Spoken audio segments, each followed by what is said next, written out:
Nuh kemasining qurilishi qancha vaqt davom etdi? Muqaddas kitobda, Ibtido kitobi 6-bobda Xudo Nuhga oilasini va hayvonlarni to'fondan qutqarish uchun ulkan kema qurishni buyurgani aytiladi.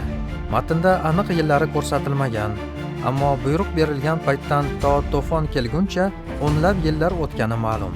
Ba'zi tadqiqotchilar 50-75 yil desa, boshqalari 120 yil deb hisoblaydi. Chunki Ibtido 6:3da bu vaqt Xudoning sabr-toqati davri ekani aytiladi. Aniq bo'lgan narsa shuki, Nuh kema quribgina qolmay, o'z avlodiga ham ogohlantirish berdi. Tasavvur qiling, quruqlik o'rtasida ulkan kema qurayotgan odam masxara va shubhalarga qaramay itoat bilan ishini davom ettiradi. Yomg'ir boshlanganda kema tayyor edi va o'z vazifasini bajardi.